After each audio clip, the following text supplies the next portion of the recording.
Oui, Monsieur le Président, chers collègues, le vœu présenté par le groupe majorité présidentielle commençait par la phrase suivante, je cite: « Nous sommes tous désormais d'accord sur la nécessité de répondre aux défis climatiques. » Ouf! Ça fait plus de 30 ans que les experts nous alertent, mais nous voilà enfin totalement soulagés.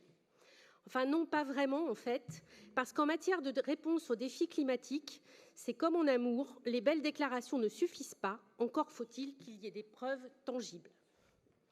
Or, je vous rappelle que l'État français a été condamné à plusieurs reprises pour inaction climatique.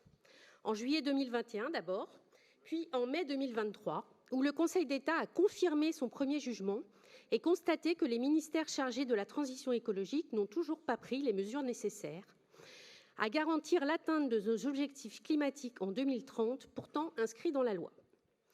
Vous nous parlez du Fonds gouvernemental d'accélération de la transition écologique dans les territoires, dit Fonds vert, doté de 2 milliards d'euros, une goutte d'eau eu égard aux besoins, et vous avez raison de le souligner. Pour autant, ce fonds était censé inciter les collectivités et servir d'effet levier pour des projets notamment de rénovation énergétique.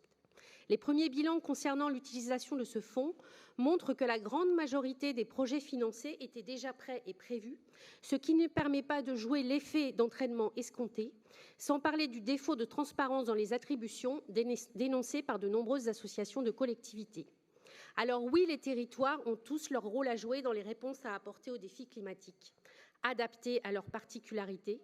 Et heureusement que des collectivités, et en particulier celles dirigées par des exécutifs écologistes, n'ont pas attendu le gouvernement pour engager des actions ambitieuses qui nécessitent bien sûr des investissements importants, mais aussi et surtout une volonté politique et des choix sans faille.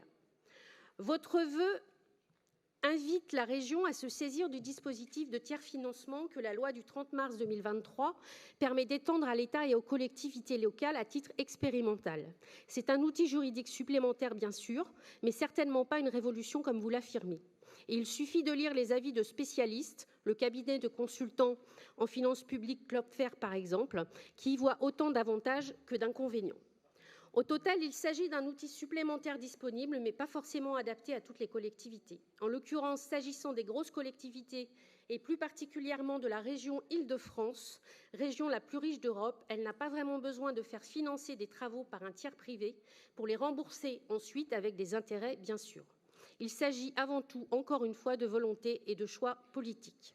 Enfin, et aussi parce que vous continuez à vous renvoyer la balle en permanence entre la majorité présidentielle et la majorité régionale, nous n'arbitrerons pas entre vous parce que le défi climatique est éminemment plus urgent et mérite mieux que cela.